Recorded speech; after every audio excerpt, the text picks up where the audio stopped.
It was one of those crisp mornings where the air smells like pine and the dew is still clinging to the leaves.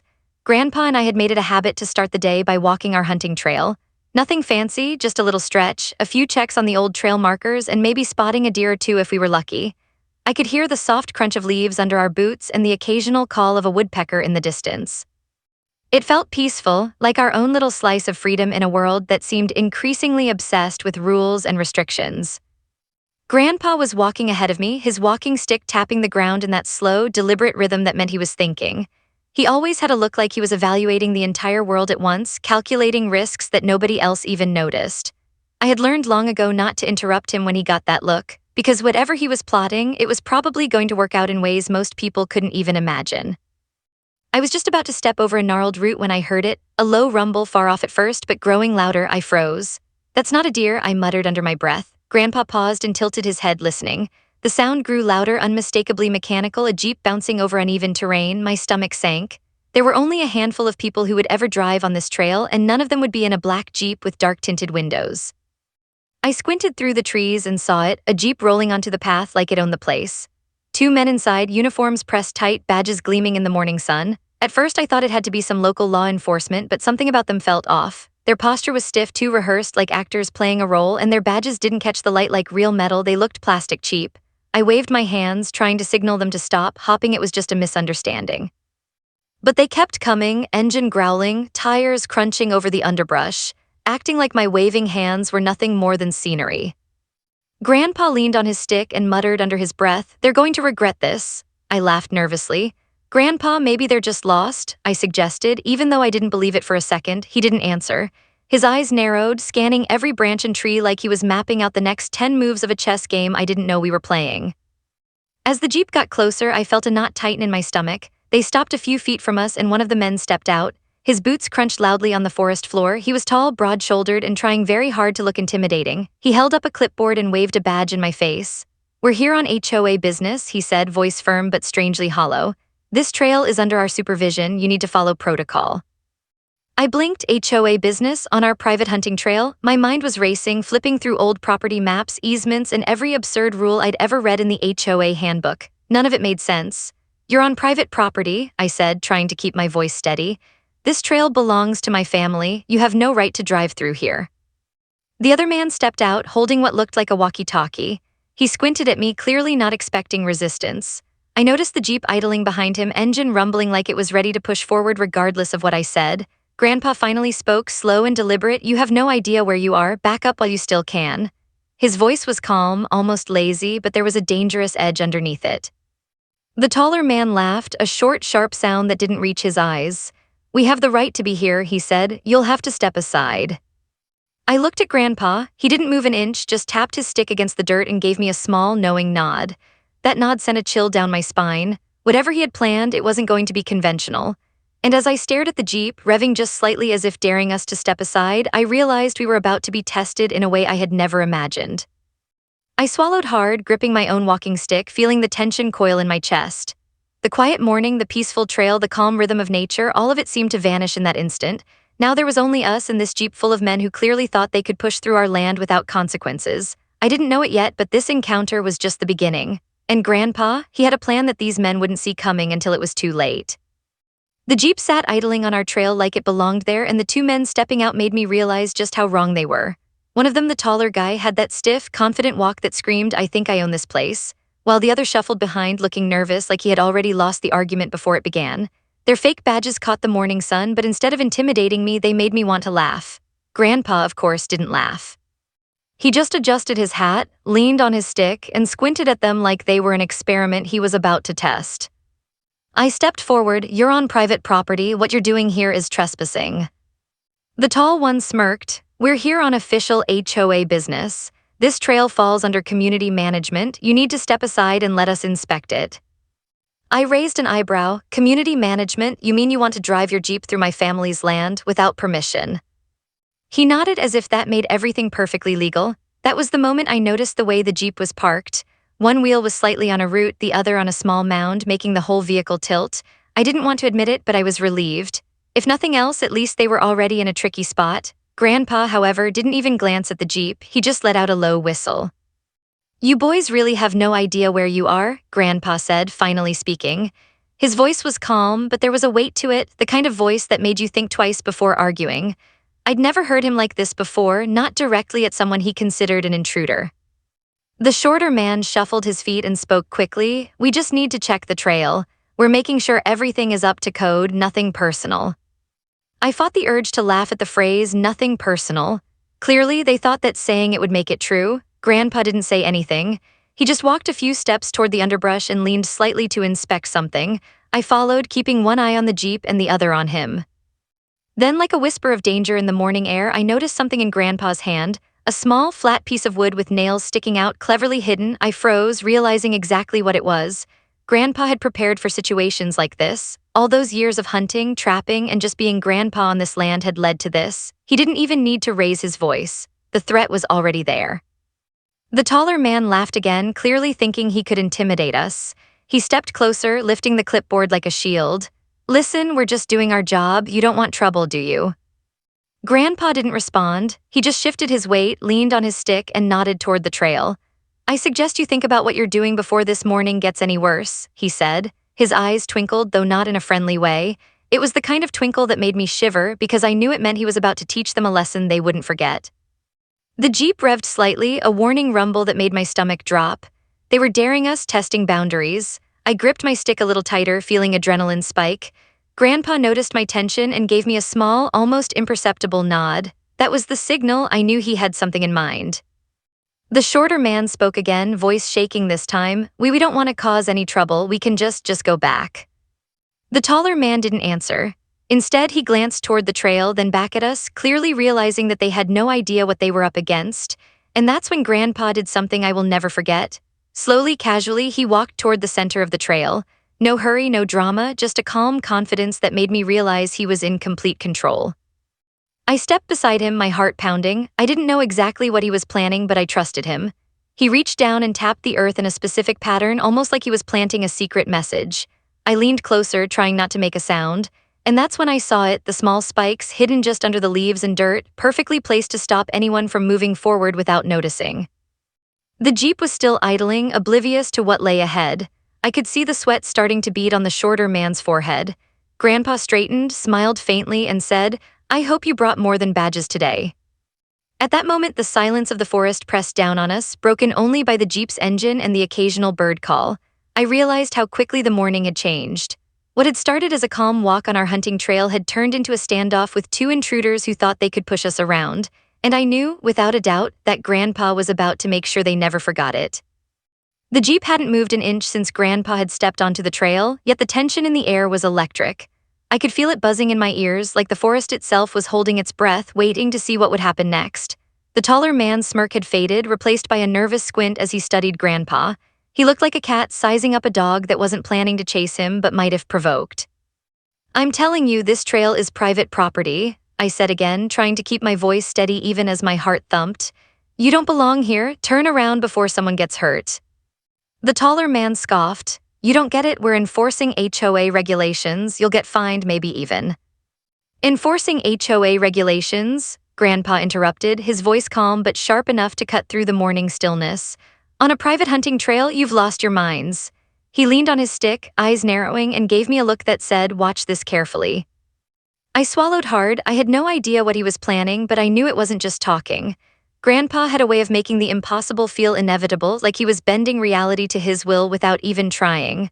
The shorter man shifted nervously, glancing at the Jeep, then back at Grandpa. He fumbled with his walkie-talkie, tapping buttons that obviously didn't work. Listen, we just need to, the taller man started again, but his words trailed off. He took a step closer, perhaps trying to assert some authority, perhaps just testing the waters. That's when I noticed Grandpa's hand move subtly to the side, almost as if brushing away a leaf. My stomach tightened. He wasn't just standing there, he was activating something. The taller man stopped mid-step, tilting his head as if sensing danger.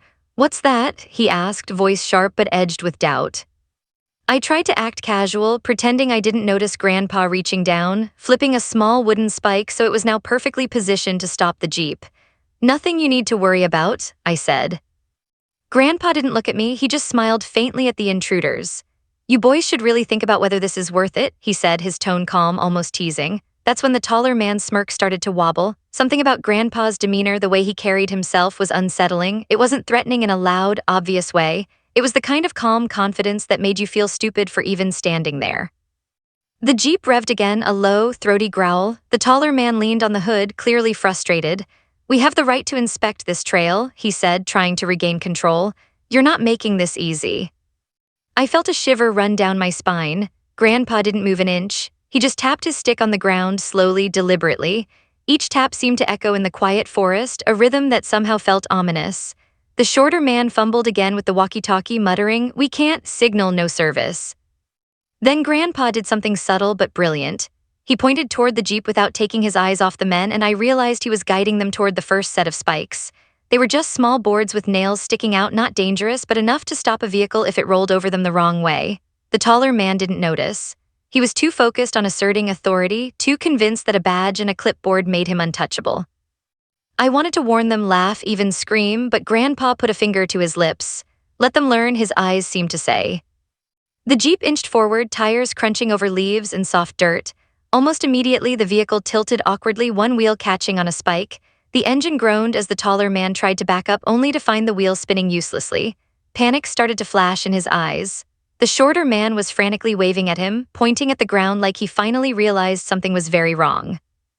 I could hardly contain my laughter. Grandpa leaned against a tree, chewing on a piece of jerky like it was the funniest show he'd ever seen. "I told you boys to turn around," he said softly.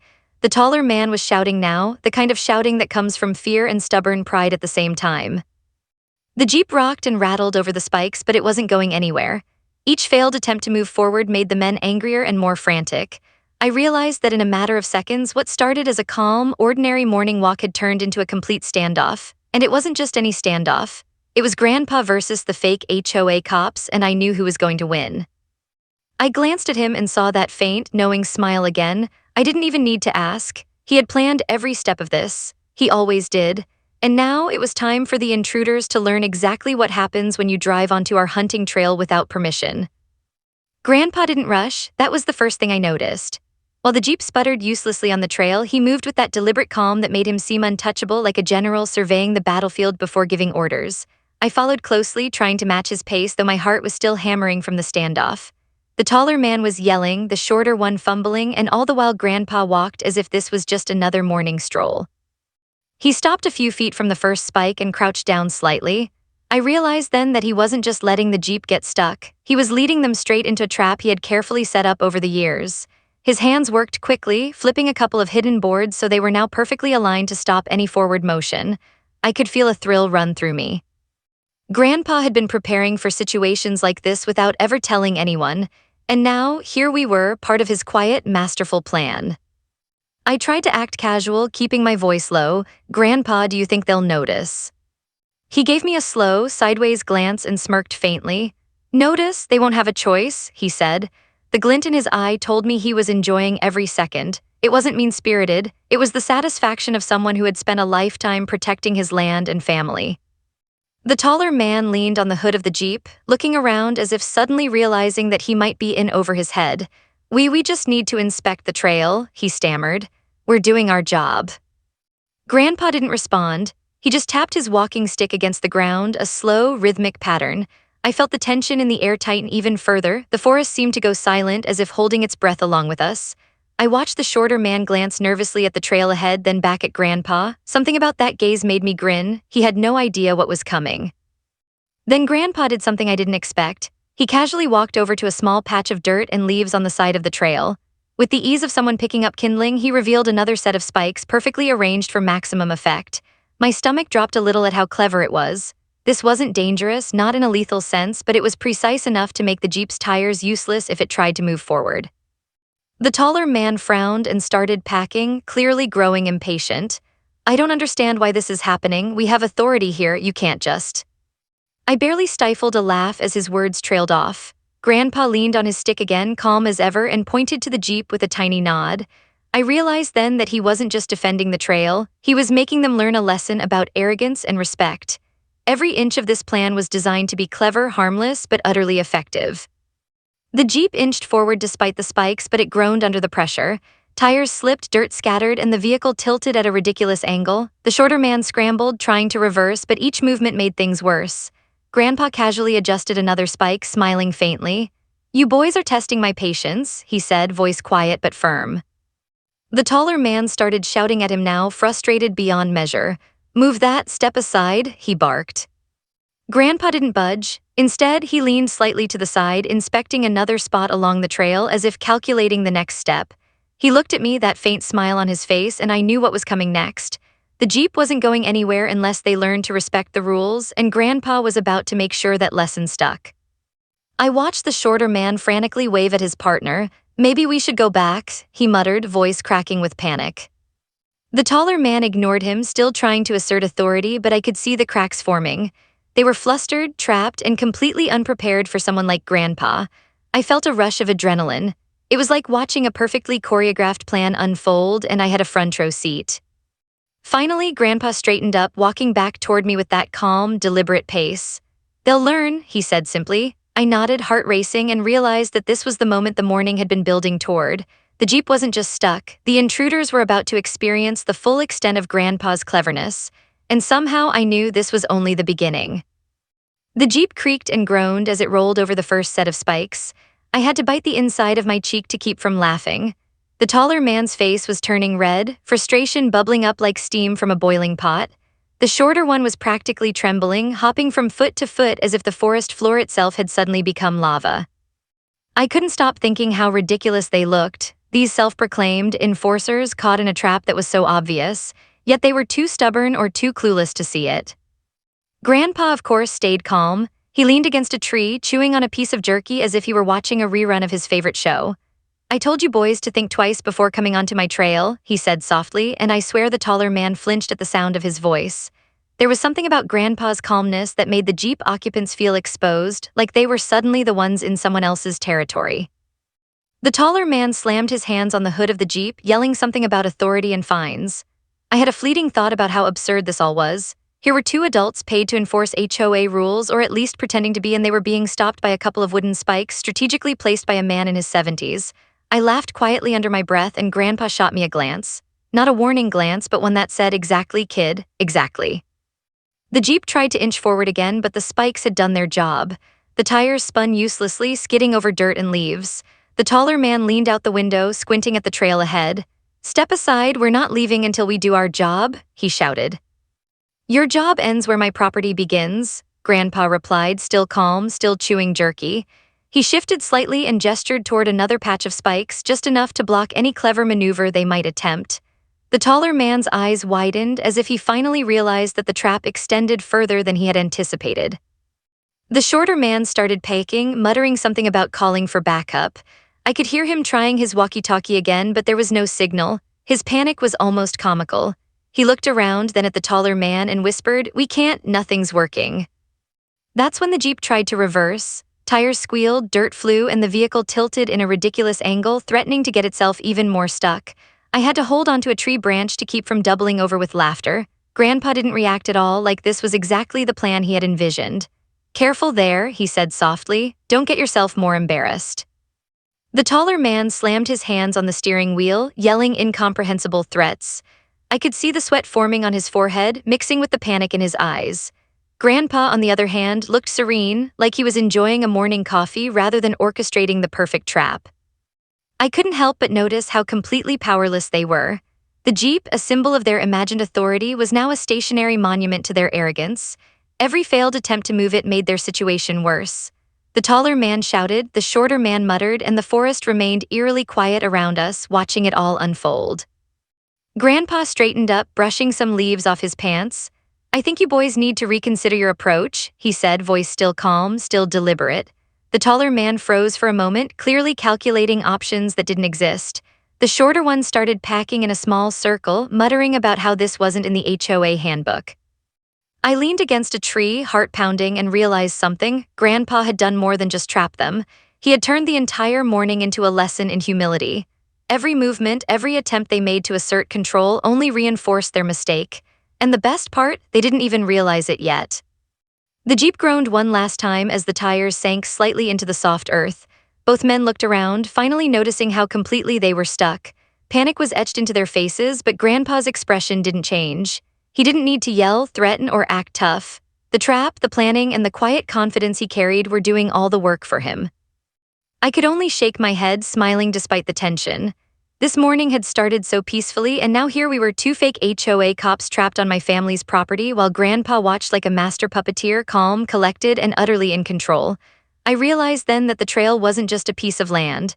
It was a test, and Grandpa had just written the rulebook. The Jeep wasn't going anywhere. That much was obvious the second the tires got stuck on Grandpa's clever little traps. I could hear the taller man's voice cracking as he shouted at the shorter one, the words tumbling out faster than they could form into coherent sentences. Step on it," he yelled, even though there was nowhere to step. The shorter man's hands shook as he fumbled with a walkie-talkie, pressing buttons that did nothing. No signal, nothing. I almost laughed out loud, but Grandpa's glare stopped me.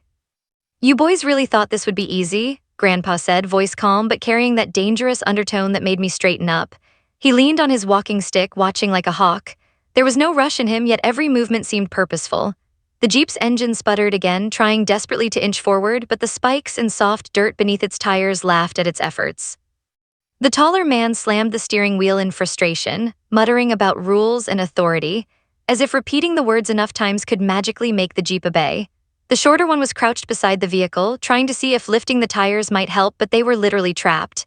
I glanced at Grandpa, whose faint smile suggested he had been waiting for this exact moment for years.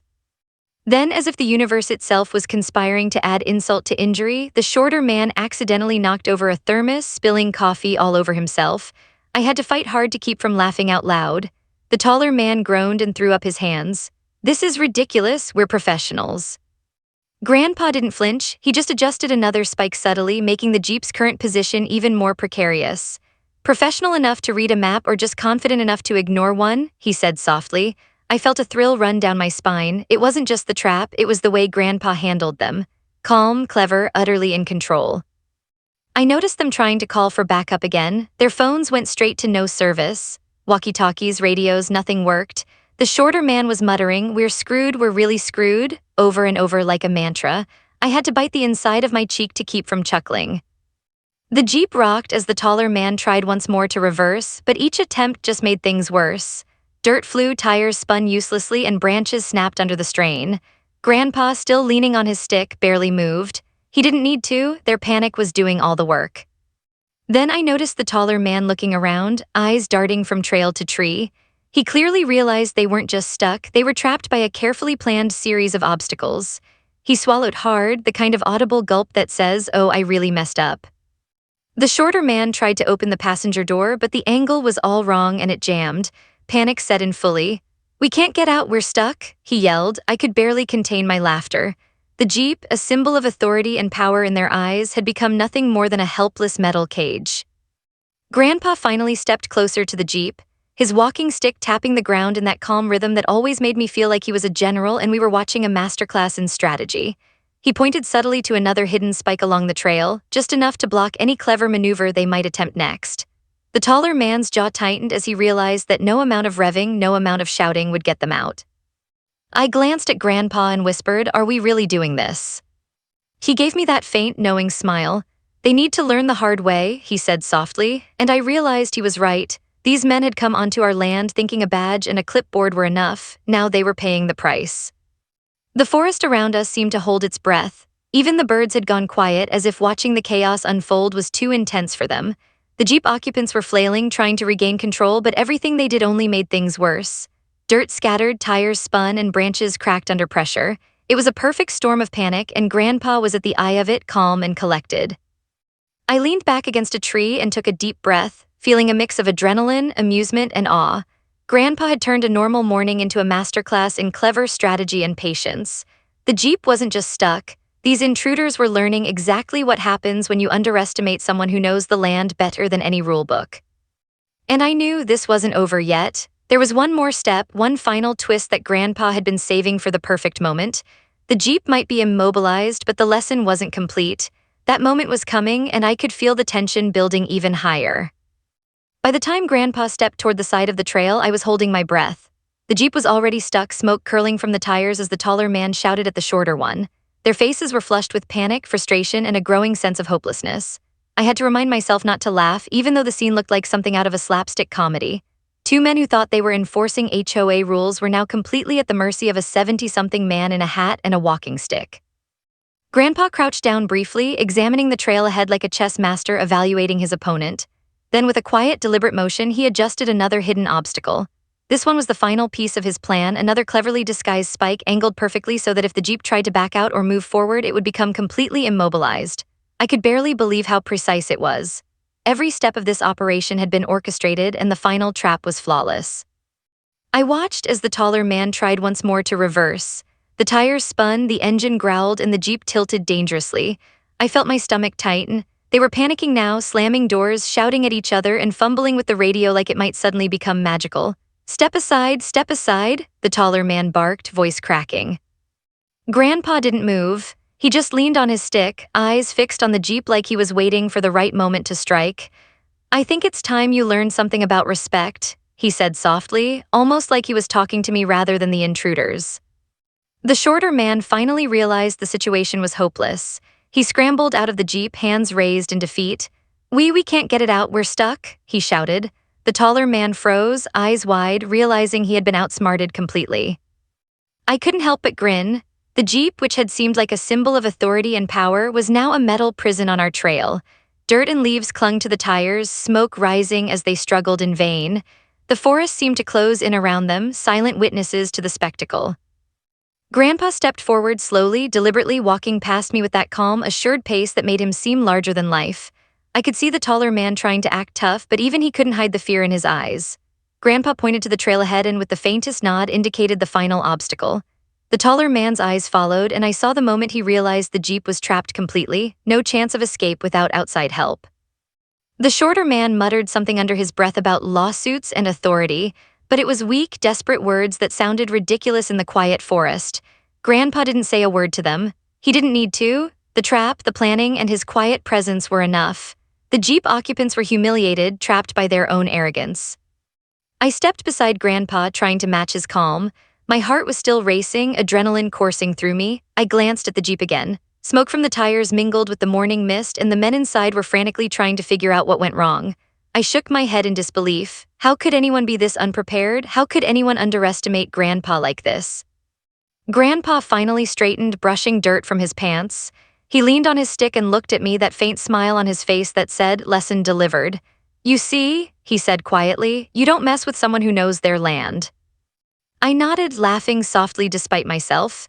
The taller man was finally getting out of the Jeep, muttering angrily, while the shorter one kept trying to push the vehicle forward in vain. Every attempt failed. They were stuck, humiliated, and completely at the mercy of Grandpa's clever planning. Then Grandpa did something almost cinematic. He waved at them with one hand, still calm, still in control, and said, "Hope you boys enjoyed your hike. Next time, check the map before driving where you don't belong." I had to fight the urge to clap. This was it, the final act. They were trapped, defeated, and the lesson had been taught. I realized in that moment that the trail wasn't just a path through the forest. It was a test of arrogance, patience, and respect. And Grandpa had just written the rulebook with a subtle, masterful touch that left no room for argument. The Jeep was a monument to their mistakes, and the forest had witnessed it all. As the smoke from the tires drifted upward, I knew the intruders would never forget this morning. Neither would I. This wasn't just a victory. It was a lesson in cleverness, patience, and knowing your territory better than anyone else. Grandpa had turned a peaceful morning into a complete demonstration of skill, and I was lucky enough to see it firsthand. By the time the Jeep was fully trapped, the forest had gone eerily quiet, like it was holding its breath for the finale. The taller man had slumped against the hood, arms crossed, glaring at Grandpa but clearly defeated. The shorter one was packing, muttering to himself about rules and lawsuits, but every word sounded more like an excuse than a plan. I had to pinch myself to make sure this was real. Two grown men, convinced of their authority, were utterly powerless on our trail, stuck by nothing more than Grandpa's ingenuity and a few cleverly hidden spikes. Grandpa leaned on his walking stick, calm as ever, chewing on a piece of jerky like this was the most ordinary morning in the world. He glanced at me with that faint, knowing smile, the one that said, "Lesson delivered." "Sometimes," he said quietly, "people need to be reminded that rules only go so far when you ignore the obvious." I laughed softly, still catching my breath from the adrenaline. The taller man finally tried to say something, a feeble attempt at regaining authority. We will report this. There will be consequences. Grandpa didn't even flinch. He tipped his hat slightly and replied, "There will be consequences if you forget next time where you belong." His calmness, his absolute confidence, and the fact that they were trapped and powerless made their threats sound absurd. The taller man stared, realizing that no amount of yelling or complaining could undo the situation. The shorter man muttered again about calling for backup, but the nearest signal was miles away, and any thought of getting help was now completely irrelevant. They were caught, completely, and there was no one else to blame but themselves for underestimating a man who knew every inch of his land. I walked closer to Grandpa, still trying to process everything. "Grandpa, I don't think I've ever seen anyone get handled like this before," I whispered. He gave me a small, almost imperceptible shrug. "They asked for it," he said simply, "and besides, it's good for them to learn a little humility, nothing dangerous, just effective." I looked back at the Jeep, the smoke from the tires curling into the morning air, and couldn't help but grin. The taller man was red-faced, muttering under his breath, while the shorter one had started picking leaves off the windshield in a futile attempt to gain some control. Their panic had turned into bewilderment, and I felt a strange mix of satisfaction and awe at Grandpa's calm, methodical way of handling it all. Then came the moment I'll never forget. Grandpa walked slowly toward the Jeep, tapping his stick against the ground with that deliberate rhythm. He didn't touch a single spike or board, he didn't have to. The Jeep occupants were already completely aware of who controlled the situation. They were trapped not just physically but mentally.